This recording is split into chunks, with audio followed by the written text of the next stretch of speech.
A very good morning to all of you. Class third, today is your English grammar turn. Okay, so open your English grammar book. आज हम chapter number 2 complete करेंगे. Page number 10 open कीजिए. Collective nouns. ठीक है, nouns के type आपने लिख लिए थे. फर्स्ट था आपका प्रॉपर नाउन, देन सेकंड था आपका common noun and third is collective nouns. ठीक है, तो आज कलेक्टिव नाउन्स के बारे में हम रीड करेंगे. A collective noun is a word use to define a group of objects of the same kind. तो देखिए, कलेक्टिव नाउन कौन सा वर्ड होता है जो पूरे ग्रुप को, एक ही तरह के पूरे चीज़ के ग्रुप को डिफाइन करता है. ठीक है, पूरे समूह को डिफाइन करता है, उसे हम क्या कहते हैं, कलेक्टिव नाउन. ठीक है, देखिए जैसे सेंटेंसेस में आपको एग्जाम्पल दिए हुए हैं. A large crowd gathered in the street. A large crowd, तो क्राउड वर्ड जो है वो क्या है, ग्रुप है. किसका, पीपल्स का, लोगों का ग्रुप. इकट्ठे होने को, भीड़ को क्या कहते हैं, क्राउड. ठीक है, तो ये ग्रुप है, इसलिए क्या है, ये कलेक्टिव नाउन है. The hungry fox saw a bunch of grapes hanging from the wine.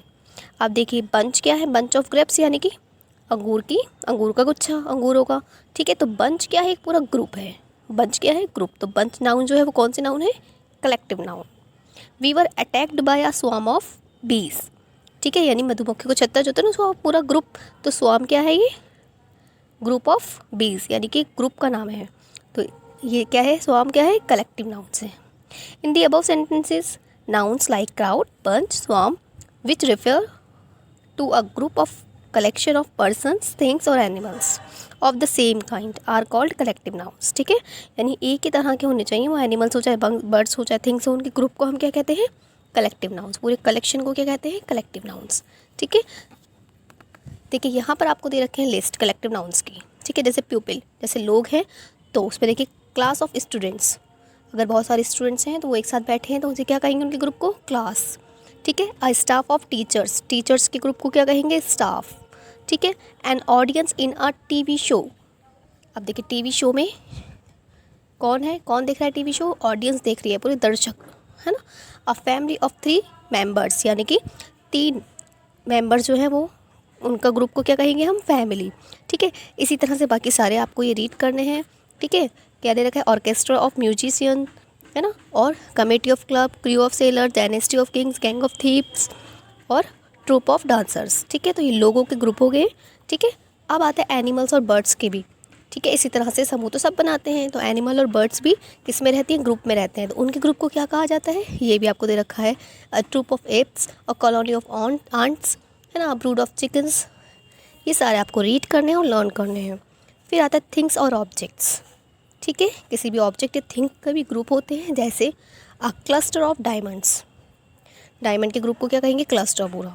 A bunch of bananas, string of pearls. ठीक है, bouquet of flowers, pack of cards, set of rules, cluster of stars. इस तरह से ये things और objects की भी collection है जिनका नेम है और उन्हें हम क्या कहते हैं, कलेक्टिव नाउन्स. ये सब क्या है, कलेक्टिव नाउन्स. अब देखिए पेज नंबर 13 ओपन करेंगे आप. यहाँ देखिए अपोस्ट्रोफी के बारे में दे रखा है. We use an apostrophe. ये जो होता है ना, ये है अपोस्ट्रोफी. ठीक है, एंड एस, तो हम इसके लिए क्या लगाते हैं, अपोस्ट्रोफी के साथ एस भी लगाते हैं. जैसे देखिए आगे दे रखा है आई में आपको एग्जाम्पल की, ये इस तरह से एस और अपोस्ट्रोफी एक साथ लगाते हैं. क्यों, to show that a noun is related to another है ना, यानी दो नाउन्स में आपस में एक नाउन का दूसरे से रिलेशन दिखाते हैं, संबंध दिखाते हैं. Let us see how. अब देखिए कैसे. एक देखिए, the school in which Vipul studies has 6 stories. ठीक है, यानी कि जो स्कूल है जिसमें विपुल पढ़ता है उसमें कितनी मंजिलें हैं, 6 मंजिलें हैं. सेकेंड एग्जाम्पल है everybody praised the painting made by that artist. यानी कि हर कोई प्रशंसा कर रहा था जो आर्टिस्ट के द्वारा पेंटिंग बनाई गई उसकी.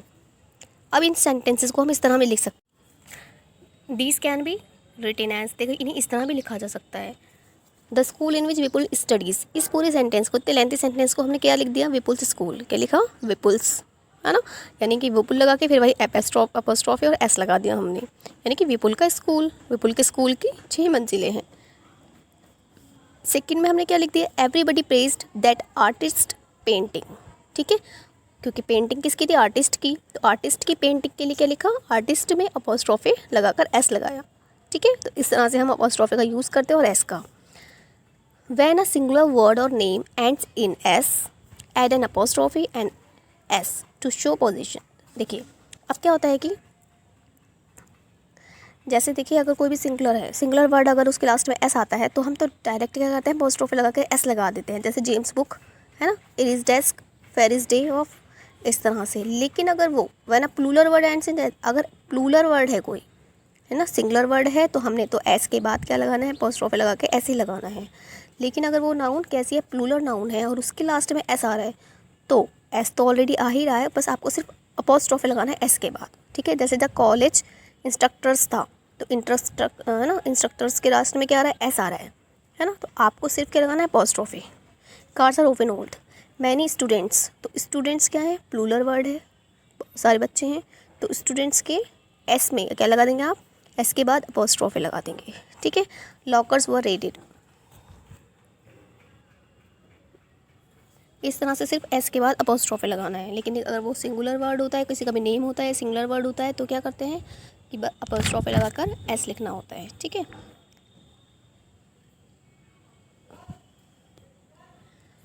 समटाइम्स वर्ड्स आर रिटन और spoken in a short and version. अब देखिए कुछ क्या होता है कि कई बार क्या करते हैं कि जो बड़े बड़े वर्ड्स होते हैं, छोटे वर्ड्स भी होते हैं, उन्हें हम बोलते भी और लिखते भी किस में है, शॉर्ट वर्जन में, है ना, उससे छोटा करके लिख सकते हैं हम। This form of words is created by omission of internal letters. तो ये फॉर्म जो होती है वो कैसे बनाई जाती है, जो इंटरनल होते हैं ना उनको छुपा दिया जाता है, उनको यूज़ नहीं किया जाता, उनको नहीं दिखाया जाता, उनको छुपा दिया जाता है।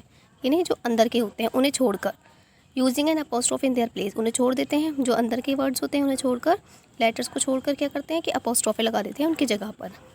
इस फॉर्म को क्या कहते हैं, this form of word is called an contraction, इसे कॉन्ट्रैक्शन कहते हैं। जैसे देखिए एग्जाम्पल दे रखा है, डू नॉट, पूरा वर्ड है आपका डू नॉट, 2 वर्ड्स है इसमें, हमने इसका एक वर्ड बनाया डोंट, ठीक है, क्या बना दिया, DON, फिर लगाया अपोस्ट्रोफी और टी, क्या बन गया, डोंट। इसी तरह से डज नॉट था, डज नॉट को क्या लिख दिया, डजंट, ठीक है। Can not, can't, apostrophe use किया ना इसमें, ही इज़, हीज़, ठीक है। ये अपोस्ट्रोफी लगा के इसे शॉर्ट फॉर्म में हमने शॉर्ट वर्जन में लिख दिया इन वर्ड्स को, तो इन्हें क्या कहते हैं, contraction. We will read the contractions in class 4th in detail, ठीक है। अब आप जो हैं, हम जो हैं वो 4th क्लास में इसके बारे में डिटेल से पढ़ेंगे, कॉन्ट्रैक्शन के बारे में, ठीक है। तो ये हमारा चैप्टर कंप्लीट हो चुका है। एक्सरसाइजेस फिल करनी है आपको क्लास टाइम में, ओके स्टूडेंट्स, अच्छी तरह देखकर समझना है इसे आपको। Thank you, have a good day.